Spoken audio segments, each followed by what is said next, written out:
Hello, my name is Robert Hafkespring. I'm the owner of the Tree Place. We've been in business 34 years now. We started out mowing residential and commercial lawns, and then I went on to study horticulture at TCC and became a licensed irrigator as well as a certified arborist. We've continued to grow throughout the years from a 3-acre facility to now we're on 8 acres, and we specialize in container grown trees, and we have literally thousands of trees to choose from. Hello, my name is Matthew Hafkespring. I've worked at the Tree Place a little over 2 years. A little bit about me: I'm 28 years old. I've been exposed to this industry ever since I was a kid growing up. My uncle started the business, and my dad's also worked here. The company philosophy is to build relationships with customers and our community and utilize our 30 years of experience in tree planting and landscaping to help them have success. And here we do have a 95%, I would say, plus success rate with trees and all plant material that we provide here. We utilize our experience and a lot of stuff that we've learned throughout the years to kind of, show them, I would say, like hands-on. That's, I would say, is the best way that we communicate and help customers. A lot of our customers are actually new customers, but we do have repeat customers that come in, and they often ask questions on how to take care of their trees and maintain them, and we use our experience to help them with that. Customers usually ask, how do I plant a tree? Where do I put it? What tree is suitable for a certain area? And we follow up different questions like, what kind of soil do they have? In DFW, we kind of know different soils around here and kind of what does the best. So we ask, fact-finding questions. What's the exposure? If it's a north exposure, or if they need shade or full sun. Fertilization requirements, root stimulator applications. We try to guide the customer the best way that we can. And now RJ is going to go a little bit more in depth about how we educate our customers. Hi, I'm RJ from the Tree Place, and a little background on me. I've been in the nursery industry on a retail end ever since I was a teenager, so forever for all you millennials. In Dallas, I ran a nursery for 20 years, and then when I got married, I decided to come to Tarrant and be closer to my wife's family, and worked in a residential landscaping for 20 years before coming here. So that's a little boring background about me.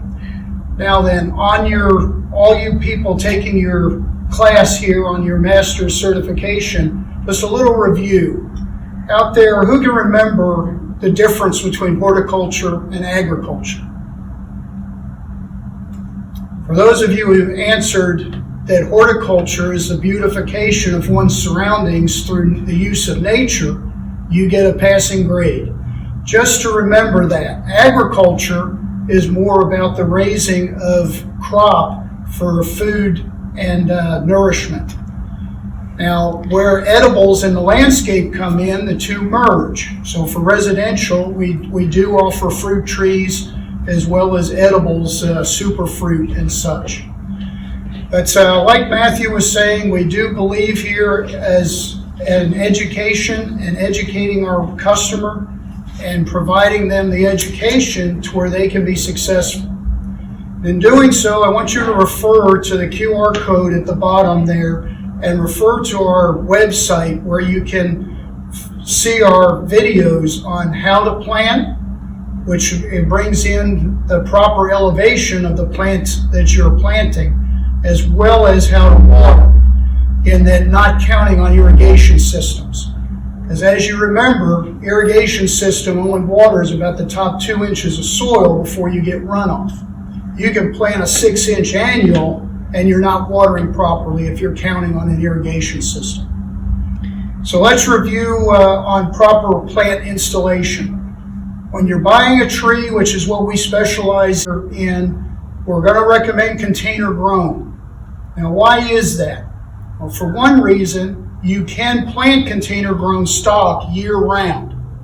Ideal installation is still during dormancy, just like with bald and burlap. But where balled and burlap is restricted to only that timing to have a good success rate, container grown stock you can plant year round.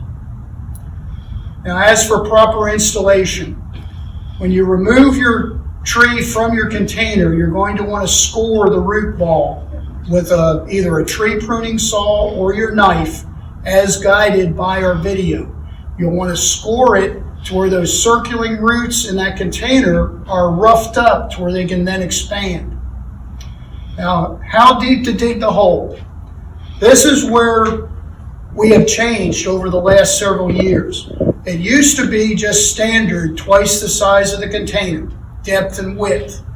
Well, the problem with that is that through time, we have found that the root ball will settle below grade. What does our clay soil do?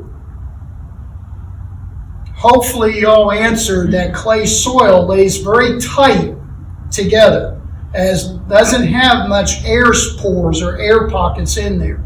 So what does clay soil do? I just gave you a hint. It eliminates air. And trees not only need water, but they do need air in the root system. So again, if that root ball settles too deep, then you'll get suffocation. So let's back up. So how big do you dig your hole? You should plant your tree anywhere from 1 inch to 2 inches above grade, meaning the top of the root ball should stick up out of the ground like a turnip or a carrot. So dig the hole slightly shallow and at least 6 inches wider.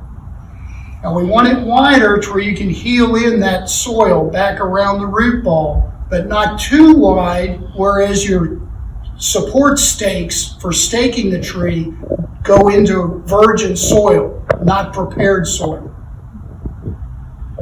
Now, how do you prepare the soil? As long as your soil is diggable, you do not need to do a lot of organic and yeoman effort to preparing the soil. Now, why is that? Is it really practical to prepare the soil for the root system of a tree? How far does the tree's root system go? Now, hopefully you all have been answering these questions because you've been studying. But the root system goes out as far as the drip line of the tree. So a tree such as a red oak that's going to get 60 to 80 foot tall by 30 to 40 foot wide, are you going to prepare your whole front yard down 4 to 6 feet with organic matter? I don't think so. So that tree has got to adapt to our virgin soil sooner or later. So allow that tree to go out into your virgin soil and not try to get out of it and spiral. If you prepare your hole too much, those roots are going to be pampered too much. Again, as far as our relationship with our customers, keeping in mind that we are horticulture and not agriculture. Again, that is what we stress here, is educating our customers on both hardiness, plant selection, as well as the proper installation that we just reviewed. Now let's go out into the nursery and let us point out some trees of proper selection, as well as some things that you can do after purchase as far as pre-installation, any pruning. Here we are out on our Shumard Red Oak row. These are going to be some 30-gallon trees that we're going to be looking at. Just to review, we're looking at girdling roots right here from the grower starting to swirl around the trunk. Every now and then, as good as growers are, they will ship a product like this. So we're going to be pruning those. So there he's cutting that root that's beginning to spiral. Cut one end,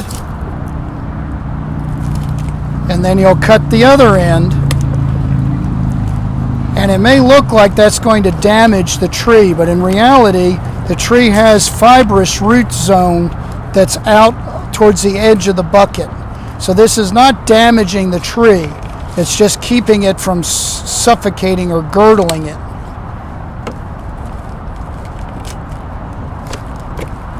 There you go. That's proper removal. You see that one? And here Matthew will go ahead and cut the other one.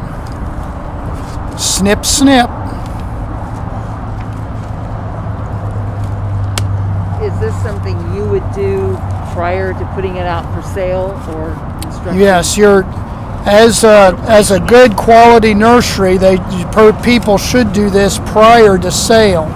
But if you do end up with a tree that you find has girdled roots, you should go ahead and remove them prior to installation. This is also best done on an existing tree during dormancy. If you have a larger tree that you show exhibits a girdling root, you can remove it during dormancy.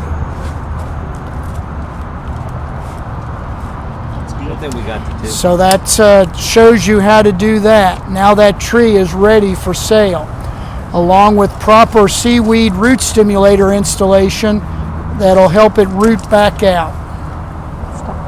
Next thing to consider, particularly when selecting a shade tree, is its overall shape or form. You would like a nice central leader. That way the tree grows up to its maximum height and fills out properly with a good support structure of branches around the central leader. Now you'll see on this one up at the top that it actually has been cut, or what some people would call topped. And the growers do this to promote lateral branching. Again, as a review on your classwork, apical dominance and terminal buds. Go review that. Your terminal bud on a tree has your apical dominance. That promotes upward vertical growth, where your lateral growth is then promoted when you take that apical dominance away. Again, go back and review your bookwork on that if it's new information. Now up here, we're going to lay this tree down.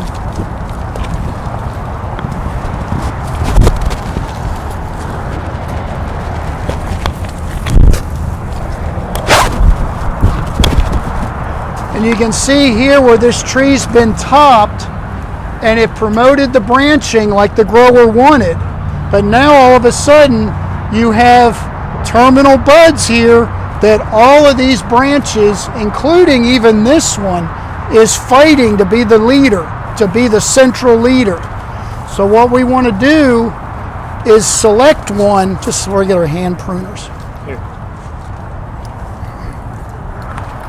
We want to select one here, and ideally you would select the one that's the end, where this will, as it grows, encompass and become the main trunk. So again, you're going to take these buds off the apical dominance and cut it back about 4 to 6 inches to an outward growing bud. See, this bud's growing in towards the trunk, this bud's growing out. So just above there on an angle, you're going to cut that. You're going to keep this one that will straighten over time, and then this one here, again, an outward growing bud, and cut it. Here's this last one. This is an inward growing bud, this is an outward growing bud. So you'll come in here and cut that back. Now this in time will straighten. Because it has secondary meristem, it'll grow out and encompass and be the main trunk there. Again, review your terms and terminology. You're a master. We've been pruning and showing you the selection of Shumard red oak. Now there are about 8 different varieties of oak trees on our property, possibly even 10. So what is the right tree for your property? First of all, you want to select whether you even need a shade tree. These residential lot nowadays, it's a postage stamp. A lot of times an ornamental tree would be big enough. So just some things to keep in mind. Now your shade trees should be planted out from the house about 15 foot or so. So if you're starting to get to where you're closer than that for your placement, you might consider an ornamental. Now let's go over some classification. By size, what is a shade tree? Shade tree is going to be up well over 30 foot and have a spread at least 20 foot or more. So by classification, that's the beginning of the shade tree sizing. An ornamental tree, on the other hand, is typically going to be 15 to 20 foot with only about a 12 to 15 foot spread. Therefore, you can get them as close as 9 foot to the house. Now, other than that, you're going down to large growing shrubs that you can get to within 6 foot of the house. So keep these measurements in mind. And then again, we're talking about house and full structure, not a fence or a wall. There again, you could get to within 9 foot even with the shade tree. So again, select the proper tree size for your area. And again, on the bottom here, you can select some of our folders that show the top 5 shade trees, as well as some flowering trees, as well as screening trees. Just click on the folder below and you can open that up and view some of our top sellers. And again, remember, the Tree Place.